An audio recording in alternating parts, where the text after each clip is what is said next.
Hi guys, welcome back to the Book Haven with Rachel and Raven. We have a special guest today. And guess what her name is? It's awesome, Rachel! So we're so excited that she's here today to record with us all about picture books. So, without further ado, let's get this episode started. I want to introduce you to Rachel, our friend Rachel. So Rachel, how many kids do you have? I have 4 kids. So I have 3 girls and a boy. My oldest is 7. I have a 5-year-old, a 3-year-old, and a 1-year-old. And they're all super cute. Super cute. Okay. And so she brought today some favorite books that she enjoys reading with. Okay, first, what makes a great picture book in your opinion? So I like books that will keep their attention, because I feel like when they're like my 5-year-old has a little bit longer attention span, but the 3-year-old, she just to just squirrel. So short and sweet, and like engaging pictures. I love if there's like fun kind of like cadences or rhythms with the words, or like some of the books will have like something to look for on every page, and so then that helps because like as I'm reading the words, they're looking for like, oh, where's the little mouse or whatever. So yeah, I have a couple different like I guess categories, because like with my 1-year-old, like we are not doing like books with pages because she will rip them. So it's like board books. And then most of the time she's just open, close. But I guess I'll just go through like board books that I like. The Very Hungry Caterpillar. It's just Classic. cute. Yes. I mean, got all the fruit and the veggies, all the junk food. All the fruit and the, it's just cute, classic little book. Chicka Chicka Boom Boom, the one that we have. So I raided Raven's bookshelf because I did not bring any books with me. Chicka Chicka Boom Boom, ours is a board book, and I just love it. The little skit scat skeetle doo, it's just fun to read. What other board books? There's a series by Abby Wedgeworth called the Training Young Heart series. It's like, what are eyes for, what are hands for, what are ears for, what are mouths for, and it's a lift the flap book. And it's just very like short, sweet, to the point, but also like has a gospel message of like Jesus was a child with hands just like me, and Jesus used his hand. Like, do we use our hands to snatch? No way. Like, God made our hands to like, give a high five. And but with like Jesus spread his hands out on the cross for us. And so I love those books because even at like a young age of like 1 and 3, like we're getting those like gospel messages. And then there's another book series by Tiny Theologians, and it's 3 books, and it covers like God's power and God's presence and his what's the other one? Power, presence, and knowledge. So like, did God learn his ABCs? Does God ever sleep? And does God go on vacation? And so it's like these like big questions that kids ask, but like it's really like God is omnipresent and God is all knowing. And so those are cute, but like presented in a way that like they can understand like rich theological things in a simple way. Other board books we have this book called Llama Phones, and it's just like pictures of llamas, like llama homophones. So like a llama, so it's like pear, and it's like a llama shaped like a pear, but then also a pair of llamas, like 2 llamas.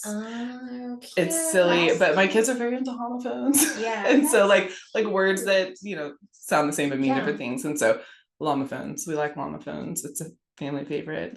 Pout Pout Fish is like just a fun one to read. Goodnight Moon. What else do I have? Giraffes Can't Dance. I love that one. It's just so sweet.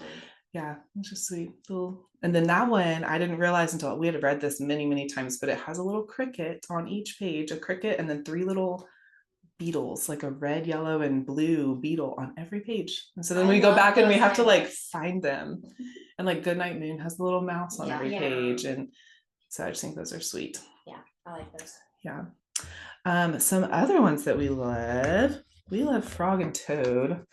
This is more like my 5-year-old will listen to Frog and Toad all day. And they're just, cute stories about two little friends. I can't remember which one is more like timid and which one is more gung-ho. Yeah. But they go on these adventures and different seasons and whatever. So we like those. Yeah, the illustration. I always like the illustrations in these because they're just simple. Yeah, they probably can't see that. But. Yeah, and these are the like starter books, but they have like the treasury or the actual picture books, right? Are they all like beginner books? I think they're all beginner books. They are. Okay. We also have a Yoto card that has all of the books on them, so we listen to them. Brown Bear, just classic, pretty. Eric Carle, animals, colors, like all the good stuff. Animal sounds, rhymes. Roxaboxen. This one, I feel like it sparked a lot of creativity in my kids. Like they just create their own little world, and these kids that are just outside and playing, and it's just really cute. I love that one. I love anything Barbara Cooney illustrated. Which brings me to Miss Rumphius. Rumphius. I don't know how to say it. How do you say it? But just another pretty one of this lady who plants all these flower seeds, and so beautiful. It's just really pretty. I'm pretty sure the first time I read it made me tear up, which I love, like books like that where it's like I'm reading it for the first time with the kids and I'm like getting choked up and they're like, Mom, what's wrong with you? It's just beautiful, I love you, Stinky Face. We have this one as a board book actually, and I don't know, it's just funny and cute, and the kid basically asking like, but will you love me if I'm a terrible meat-eating dinosaur? And the mom's like, I will always love you, no matter what. Even basically. When you're a stinky face. Even when you are a stinky face. And then we love Robert McCloskey. So Blueberries for Sal, and then what's the other one? Oh, Make Way for Ducklings is like a favorite of ours. And I think that one's funny because like all of the ducks are like, we just laugh every time their name is like Jack, Cack, Lack, Mac, Knack, Whack, Pack, and Quack. They just name them down the alphabet, and we just chuckle every time because it's so funny. And we have little ducks that we sometimes see in our backyard. Like actual mallard ducks too, right? Yes, mallards. And we're like, oh, I wonder if that's Mr. Mallard and Mrs. Mallard. Like, where are their ducklings? So cute. Yes. Mel Willems, the Elephant and Piggy series, like all of them. If I had to pick a favorite, it's probably Should I Share My Ice Cream? It's just like so cute. And I'm a funny story about this. I'm biased because we first discovered this book series when my oldest was 3 and then my second oldest was 1. And we were reading it. And so Gerald, the pig, is like going back and forth of like, I got this ice cream. Should I share it with my best friend? Like she would really love it. I should share it with her. Oh, but also it looks really good. Maybe I should just eat it. And he goes back and forth and he takes so long deciding that his ice cream then falls on the ground and it's really sad and he cries. And so we get to the page where Gerald cries because his ice cream just fell on the ground. He's like, wah! And so when I read it to my son for probably a solid month, every time I read it, he would then start crying. And it was the cutest. Full on crying. Like you might have to plug in the video or like we'll have to put in the video. But it's so cute. Because then, I mean, he was just like sobbing into my shoulder as I'm reading. And then you turn the page and then it's like, he recovers. Yeah, it's like a complete shift. It's like full on emotion and so maybe that's probably why it's my favorite, because it's so cute. It brings back those memories. And I've tried it with each of my kids after him and they don't react in the same way. Like they're just like, I mean, I don't know why, but it's the cutest thing. It is so cute. Okay, we love Chris Van Dusen is a artist or a author illustrator that we really like, and he has several books. Circus Ship is a fun one, and his are just like the illustrations are very fun and like they're bright and fun for the kids to look at, but also not like cartoony looking. Like they're like, I don't know, just cool. And then but also it's like a fun story, and it's kind of like, I don't know, it's easy to read. It's not like, I don't know, some books that are just like He has lots of books. If I Built a House, Down to the Sea with Mr. McGee, Camping Spree with Mr. McGee. And some of the things that I like about his books is that sometimes he'll take a character from a different book, and like they're not in this book at all, but he'll just like have their picture, and you're like, oh look, is that Dee and McGee in like a totally different book? And so it's like if you've read all of them, then you know. And so the kids are like looking for stuff like that, or like little connections. Somebody Loves You, Mr. Hatch. Oh, who wrote that one? Eileen Spinelli. I'm going to butcher her name, but Somebody Loves You, Mr. Hatch. And it's a really cute, I just discovered that one this year.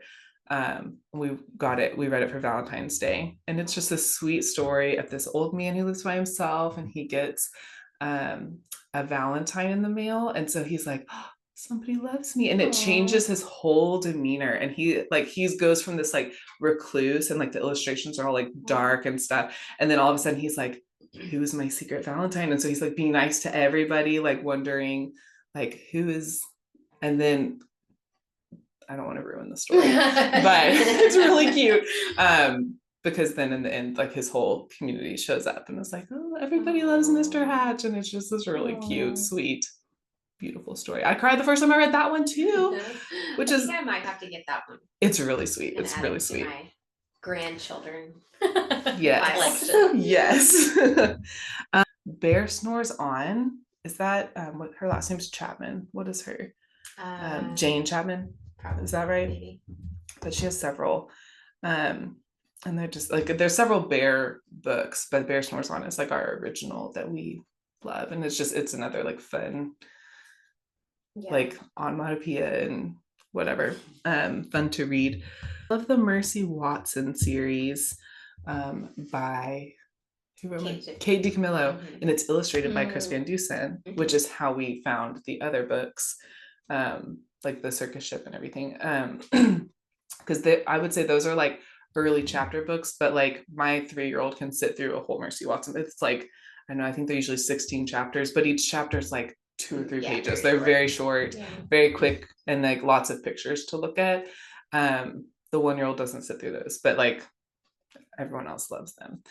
Okay, there's a book series called Tales That Tell the Truth, and they are each, I think they're all illustrated by the same illustrator, so they have the continuity with the illustrations, but each one is a different author, and just they take different either like Bible stories or like theological concepts from the Bible and into a children's book. And so there's one about like Jesus walking on water, and Peter and Silas in prison, and like I think those are just very well done, and like again, like just an engaging way to like teach the kids about the truth of God's word.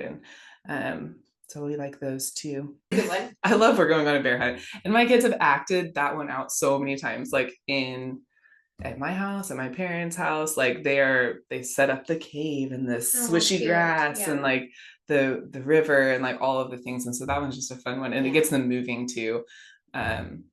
They really like that one. So maybe now we can ask you some questions, because I feel like a question that we get asked for like older kid books, and I think it would apply to younger kid books too, is how do you find good picture books? And where do you find them? Do you just buy these, or do you go to the library and check it out and then see if it's a favorite, and then like? So that's a good question. I feel like when we were first like getting into like trying to like build our home library and whatever, I mean it's overwhelming, because you're like, how do you find a good book? That's not a good book. But I used book lists from Read Aloud Revival, Read Aloud, like on her website she has like book lists for each month, and so I would go to like April picture books and like print out the list and take it to the library and like go and like just whatever they had. I mean, she's probably got like 30 books on there, and we did not read all 30 in that month, but like whatever the library had on hand. And then, but then a lot of times that would lead to, oh, we really like this book, let's see if that author has any other. And so then I think The Circus Ship was on one of those book lists, and then we're like, oh, we really like Chris Van Dusen. Oh, he also wrote all of these other books. And so the library, especially when I don't go to the library as much now with 4 kids, but when I just had 1 and 2, we went to the library a lot, and like that was like an outing, and that was, you know, where we got a lot of our stuff. And now we have a lot of books, and so I don't feel like I'm growing my like picture book collection anymore. I'm kind of into chapter books with my oldest, and so yeah, but I feel like that's how we like learned about different authors. And always how I did it. Just finding like if I liked an illustrator, then I would go find other stuff. Yeah. And authors that I liked. Yeah. Okay, so talk about the Yodo, Mm. which I had no idea what this was until just the other day. It's apparently very so hot. Very cool. It is so cool. Okay, so cool. explain what it is and like how it works and all that. So it's like a audio book player for kids. And the books are on like a card about the size of like a credit card. And so you insert and it's firm like a credit card. It's like they're not gonna break it or whatever. And you insert it, and it has a speaker and volume control and power on and off. And so it's like a low tech way for like, I mean, because my kids love listening to audiobooks.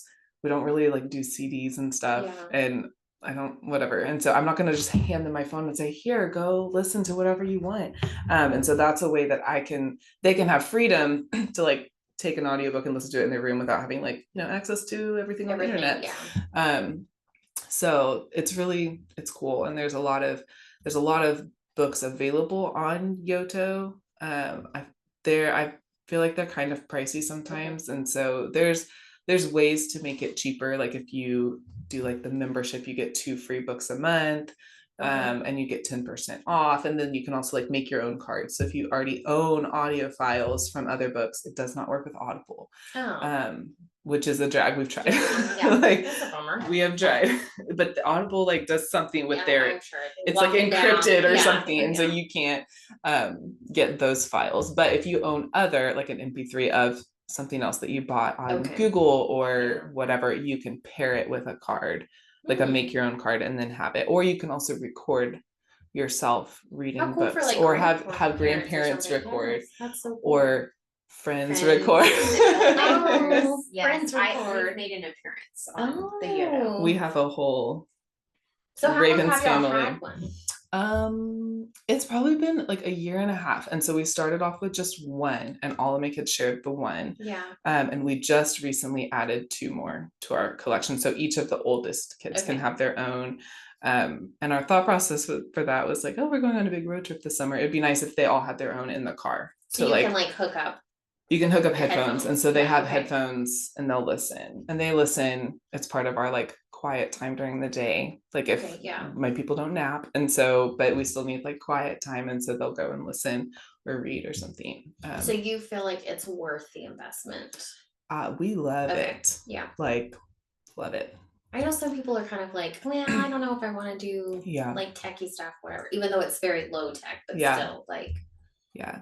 I mean, we love it. It has been, and we also, we use it every day. Yeah. Multiple times a day. So, and the kids don't get bored of it. Like we have a Frog and Toad card that has all of the Frog and Toad books, and they've probably listened to it 100 times. Like, and they know all of but then they'll go and like role play these stories that they're listening to. So cute. And it's adorable. So we love it. Okay. Yeah. So worth the investment. Cool. I saw it and I was kind of like, I don't know, because they've been messing around the tech world of like putting stuff out like this before, but it's always super chunky and these are so cute. And it was not worth it. Adorable. Yeah. Yeah. I mean, it's just a little square. We have the minis. Also, it's not that big. We have the minis, and so there's a big one that's more of like a box. And I don't know the difference. They work with the same cards. It has to do with like battery life or portability or whatever. But we have the minis, and it comes in a little case with a little jacket, or we bought a case with a jacket, like a little silicone sleeve jacket to go over it. So yeah, they're very small and portable, and not clunky, cute, and like durable, like because they have a 3-year-old, right, and a 5-year-old, and a 1-year-old. And it's really easy. Like when we recorded the books, she just does it from her phone. Yeah, on the app, there's like to record and stop recording, and then you just pair it to the card. And you can add, I think you can add up to like, I don't know how many megabytes or whatever the technological word is. You could add a lot of content onto one card. So, it seems like, oh my gosh, that's a huge like investment, but you can put multiple books on one card, like if you wanted to. And like, anyway, it's cute. I like them a lot. And we're not sponsored. We're not sponsored. But I wish those had been around because I was always on the search for something that was not on the screen for the kids. And I tried, like, I ended up getting these MP3, like, you remember those? They're like this big. But it was so cumbersome to get books. That's what I'm saying. It was just such a clunky process. Yes. Plus having all the things, and I feel like they had a big chunky something that played. I don't know. It's been so long ago. It's been a while. Yeah. But yeah, I definitely wish that there, and that there had been something like that. So let me ask you this. What would you say to somebody who has a younger child who is not interested in listening to books, not interested in picture books or listening to chapter books or anything like that? What? Do you have one like that, or? Well, I feel like it's too early to tell with my youngest because she's not even 1.5 yet. And so, she's still in the room as I'm reading to the others. And so she's hearing it. So I don't know. I feel like shorter books. And then we kind of like worked up their endurance. Does that make sense? Like I wouldn't stop reading just because they're not interested. Maybe try different, like genre, like more of like a fairy tale versus more of like an animal book versus, and see if there's something that they like kind of latch onto and then like take that train. Do you like make your kids, if you're looking at a picture book, do you make your kids look at the picture or do you? Okay. No. Because I think sometimes that can get lost in it. Like, look at the book with me. Like, I don't think that's necessarily. I've had to like kind of let that go because I do have a mover who needs to be moving. And so the rule is, hey, you can't be loud while I'm like, if you're quiet, then that's fine. And you can climb on the nugget or whatever. But you can't be being distracting verbally. And what about like how much time a day do you spend reading books, would you say? Like a number of minutes. I guess I'm asking, what does it look like during a regular day? In a regular day in my house. How much? Yes. Like, okay. Do you wait for the kids to bring you the books, or you have a specific time? We have a set time in the morning, which this is not picture book. It is, but so in the morning, part of our like morning chores or whatever, my oldest will read. The 3-year-old will pick out 2 or 3 picture books and the oldest will read to her. That's story time with Lauren. But then during that time, my 5-year-old picks out a couple books and I read to him. The 1-year-old's usually just kind of she's just living around. Her best life. She's getting into cabinets. She's doing her thing. And then so that's like a structure. So that's probably 20 minutes maybe. And then we always read a couple books before bed. And sometimes that's a couple picture books, sometimes it's like a chapter book. It just kind of depends. No, I think. But we're not just like sitting around all day reading for 8 hours. Right. Yeah. I think I would lose them pretty fast. And so what do you do if you're in a book and you realize like nobody is really with you? Do you just stop, or do you try to pull everybody back in, or? What do I do? If it's a picture book, sometimes I'll just stop. But then sometimes, like if I'm reading and then like I've lost them, they're all somewhere else, I just like close the book and they're like, but wait, we were listening. And I'm like, were you though? And then if it's a chapter book, I'll do the same thing. Like sometimes they'll like come back and then I'll finish the chapter or whatever, or I'll just shelf it and we come back later Yeah. or not. Yeah. Like, there's freedom. Yeah. So do you feel like so with your first one and you start getting to the point where you're reading books, or did you just start reading to her when she was a baby? Yeah. Like, I read to her always. when Okay. she was a baby. Yeah. Okay. I think that was when I feel like when I was pregnant, I probably got invited to like 8 Usborne book parties. Do you remember those? I don't know if they still happen. I think they do, but like it's still online. around. Yeah. I mean, there's so many, and I was like, another invitation. Like, Yeah. So I had a lot of Usborne books that like I had got because I felt like I needed to buy something for my friends or whatever. Yeah. And so yeah, even when she was little, like that was part of our like bedtime routine is that we read a book and then we put on the little sleep sack and whatever. Yeah, that was when I doing tummy time with her, and I would read a book to like, just give her something to look at as we're doing tummy time. I think that evolved a little bit as I had more children, but yeah. I just think for people who are not, like parents who are not readers themselves, I think it can be kind of intimidating to kind of get going with the process. So like, what would be tips that you would give young moms who are maybe a little hesitant and don't really know where to get, like how to start and how to kind of develop a good routine? I would go to the story time at the library, like where they are reading a couple books, and then like after story time, go and pick out a couple books and check them out and take them home. Like that's what I would do, because I mean it is overwhelming you're like, how do I pick a book? And then that way it's not a big financial commitment, and then if your kid doesn't like them, then you're going to return them the next week. So but I feel like it's easy. Well, it's not easy, but like you have to be intentional, because it is easy to let the whole day go by and you're like, oh, we didn't even open a book today. But I mean, there's so many benefits to reading and to reading to your kids, and for your kids to hear the language in the books, and so to make it a priority, but also not feel guilty if it doesn't happen. So and I will say, like, Rachel's kids are the most, they're kids. They're not perfect angels, but they're amazing. They're so fun to watch in their play, like imagination.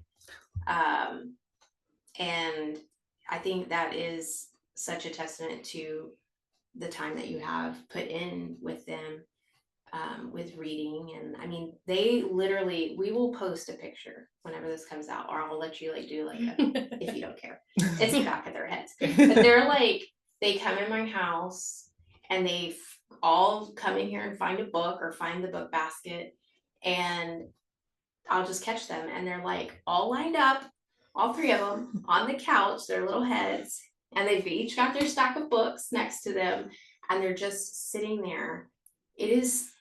They do love looking at books. It's really so cute. Cool. And Lauren, the oldest, she'll just be sitting there reading. I mean, like she's in another world. But yeah, I think that has a. So do you think that it's because you have been so intentional with the books, or do you think, because I think some people would say, oh, well, they just like reading. I feel like it's probably a combination of that. Like, I think they do like reading. We limit a lot of other things, so they don't have access to like screens or iPads, or we watch very little television. Because if we did, that would be their preference every time. And so when they are looking for something to do, they know that the bookshelf is available. And so I think that's probably part of it too. Okay.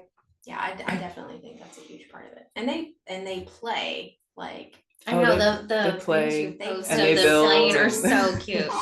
And even cute. Like with the ducks in their backyard, I know I wasn't there, but I could almost hear the conversation that was happening, and about the ducks. What they were imagining about the ducks. Yes. Or the bunnies. Was there a bunny? There were bunnies one time. We've had bunnies too. Yeah. Yes. It's a whole wildlife sanctuary in our backyard. When it rains, we get this like pond, and we're like, oh, are the ducks gonna come back? That's so cute. When you're reading, I think I see a lot of when parents are just starting off reading picture books, a lot of quizzing. Oh, yeah, no. Yeah. Yeah. Like, do I quiz them? Yeah. Yeah. Like to see if they were No. listening? Yeah. Okay. And I know that in some homeschooling circles, like some homeschooling methods, they'll have you like narrate it all back. Mm-hmm. And I tried that and it didn't work very well when I released, like, just read the story for the story. Yeah. And let them absorb what they absorb. Mm-hmm. Yeah, no, and it'll come out in their play, like we talked about. It'll come out in their play and their conversations and things like that. Mm-hmm. For the other young, I just feel like it can be so overwhelming, like you said, and whatever, especially when you have that first kid and you're trying to figure out, like, what is this going to look like? Like, I want my kid to be a reader, or I want to make sure I'm reading books to them. What is the motivation to make it happen? Because books are good. Yay, reading! I don't know how to answer that. Yeah. I don't know. I think you already have. I think that was just my point. Well, I think that one of the motivations, I will say, well, there's a lot of benefits. But one thing with her kids, they have an attention span longer than any small children that I've ever encountered. I think they really do. And they communicate, they have a vocabulary too that I think is amazing. Yeah. There was a Thanksgiving story or something. Oh, what was the carcass? Oh, yeah. What book was that from? I don't know.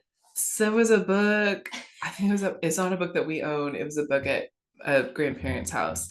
And in the book they say something about a carcass. Oh, it's Martha Speaks, I think, is the book. And she says something about a carcass. And so then one of my kids mentioned something about a carcass, like the turkey carcass or something at Thanksgiving. I'm like, oh, didn't know you knew that word. But it is funny to, like, because, you know, I feel conversation is great to have with your kids, like, to build their vocabulary, but like you come across words in books that like you wouldn't say in normal conversation. And so we're not often talking about carcasses at my house. But you know, you learn that word in a book. So there's another word recently that one of my kids was like, what does blushing mean? And I was like, oh. And so we had a conversation and I was like, where did you hear that? And it was from a book. Like, it was from an audiobook, a Yoto card that she had listened to. And so she told me, and I was, anyway, but I was like, they're learning a lot, like, just by they're learning vocabulary and stories and all the things. So your oldest, who is 7, when she will be 8 in August. So is she reading her own chapter books now? Yes. Do you have any good of those? She devoured all of the Beverly Cleary books, like Ramona and Socks. Yes, Mouse and the Motorcycle, Ralph, like all of those. Like, we own every single Beverly Cleary book. And then what else has she read? Put me on the spot with that. I'm sorry. It's okay. Go back and listen to Jackie's podcast. She does have some good ones for that. So yeah, she's a voracious reader. It's hard for me to keep up with her. She's read like Charlie and the Chocolate Factory a couple times, and Charlotte's Web. We've read as a family, but then she's also gone through and read a couple times. And trying to think of what else. It's hard to keep up with her. Do you feel like it's hard to keep up with, like, with her speed, but also like what is appropriate because she is a younger reader? Yes. Yeah. Because I'll be like, oh, that seems like a good book, and I'm like, oh, that might have some like themes that I'm not quite ready for her to be introduced to yet. But I mean, see where that would be. Like, really hard. Challenging for an early reader for sure. But there's so many great, really great books. And I Little House. We own all of them. She's read through like one or two of them. Like I was going to like read them together as a family, but then I kind of lost interest from some other people. And I'll pick it up when they're older, like when more people can participate. So this is a hot topic. Have you enjoyed reading aloud Little House on the Prairie? This is a test. I did actually enjoy, because I grew up watching the show and I loved the show. Like my sister and I would watch it and we loved it. And we never read the books, but so it's fun to like go back and read the books and be like, oh wow, like it's just I enjoyed it. Okay. I think we read Little House in the Big Woods. You don't like them, do you? Well, so here's the thing. I read through them when I was a kid. Mhm. I loved them. Yeah. I like read them to myself. But then when it came time to read them to my kids, You didn't like them? It's one of those things that I feel like it's just meant to live in your childhood. past. In my mind. Yeah. In the way, because I loved them. I devoured them. Mhm. I couldn't get enough. I just wanted to know if Laura and Almanzo were gonna get married. And anyways, so then when it came time to read, oh my goodness, we tried. We tried the audio. Uh-huh. And because everybody said that was great, and my kids were just not happy. They were not into it. So I feel like I ruined the prairie for them. Oh. No, I don't. Because we tried to do a House in the Big Woods. I think we were doing it for school or something. And my kids were like, what is happening right now? Because they were living in the woods and living that farmer life. And my kids were like, what? Yeah. All I remember is that. And so we barely got through that book. Yeah. We never even tried the actual Little House on the Prairie books. Yeah, I don't think Libby has ever. I don't think we've ever touched those books with her. Yeah. But anyways, but it wasn't enough to make her be like, oh, I'm going to read the rest of this series. So like, I don't know, if I circle back around when everyone's a little bit older, I'm interested to see if she's as into it. Yeah. As I was as a kid. Into the show. Maybe it's because I don't know. Yeah. Yeah. Well. Mm-hmm. That's just kind of like a little homeschool test to see which side of the line do you fall on. But thanks for hanging out with us and getting all of these good suggestions of picture books. And if your kids are too old for picture books, you should buy one of these books and give it to somebody who has younger kids. Because I'm in that season of great baby shower gift. Yes, that's a fantastic idea. Anyways, so thanks for listening and thanks for being here. Thanks for having me. And we need to also plug that Rachael does sourdough. Where can the people find you on the online world? Because she does have a presence. Yes. So on Instagram, I'm eating in the kitchen, and I like to make sourdough things. So I make bread and bagels and other tasty sourdough things. That look amazing. That looks so amazing. Yes. So so go check. Yes, I'll link her in the description and go check her out because it's super fun. And you can buy your sourdough starter. You can buy Dolores. Is her name? Yes. Okay. So excuse me. Sorry. So if you're interested in learning about sourdough sourdough and you're like a little overwhelmed, I have a sourdough starter kit, and so it gives you everything you need. And it's like freeze dried? It's dehydrated. So and then you're adding water and you're restarting it. Yes. And then you will feed it and take care of it. And that's all that you need to get going. Yeah. And you get your own monster to feed in water. And I have my own monster from Dolores Monster. I do too. No. I have a child of Dolores. Okay. Yes. And they are thriving. She's made multiples. She's made an army of baby Dolores. Mine is in the fridge as well. So is yours still alive? Yes. I'm really proud of you. Don't shame me like that. Anyways, I haven't fed it in a while, but it's good. She's hardy. It hasn't like succumbed to anything weird yet. Yeah. She can always be revived. I'm watching her back there. She's fine. She's fine. Opens. I'm just like, how you doing? Okay. Not today. It's good. Not today. Thank you for asking, but not today. Anyways, okay. So thanks for listening, and we'll catch you in the next one. Bye. Bye. best friend will be happy. Yeah, there's Piggy and Elephant. I will do it. I will share my ice cream.